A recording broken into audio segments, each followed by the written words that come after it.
রিয়া, আমার হাতে এক টুকরা মাটি আছে, এটাতে তুমি কি বানিয়ে দিতে পারবা বলো তো? আমি একটা ব্যাংক বানিয়ে দিতে পারবো। টাকা রাখার ব্যাংক? হ্যাঁ। আবার চেক লাগবে নাকি টাকা উঠাইতে? না, কয় টাকা রাখা যাবে ওখানে? এখানে অনেক টাকাই রাখা যাবে, অনেক ওরকম টাকা ভাবে রাখা তো যাবে? আন্দাজ করা যায় না। তাই? আচ্ছা, আমাদের একটা ব্যাংক বানাই দেখাও তো।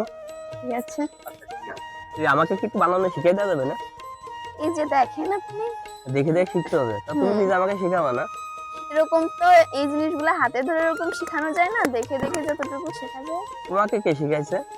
আমি মাঠ থেকে দেখে দেখে যেটুকু শিখেছি। তাই? হুম। তোমরা কয় ভাই বোন? আমরা এক ভাই এক বোন। তাই। দর্শক দেখতে পাচ্ছেন রিয়ার এই নরম হাতে কত সুন্দর একটি পাত্র তৈরি করছে। আসলে সে কিন্তু অল্প বয়সে কিন্তু মানে এত সুন্দরভাবে শিখছে, এটা কিন্তু অনেক ভাবার বিষয়। বর্তমান যুগের মেয়ে ছেলেরা কিন্তু পারে না, কিন্তু সেই ক্ষেত্রে কিন্তু রিয়া এই ডিজিটাল যুগের মেয়ে হিসেবে কিন্তু সে ভালোই কিন্তু মূলত হচ্ছে শিখছে, তাই না রিয়া?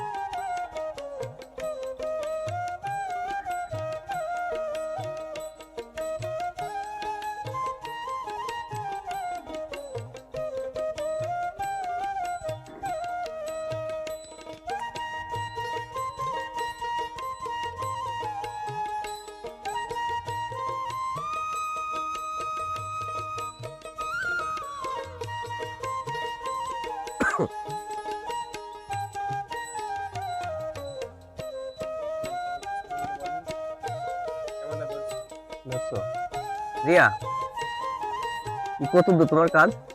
প্রায় শেষ। মনে হচ্ছে হয়তো ভালো হবে এটা দেখে। হ্যাঁ,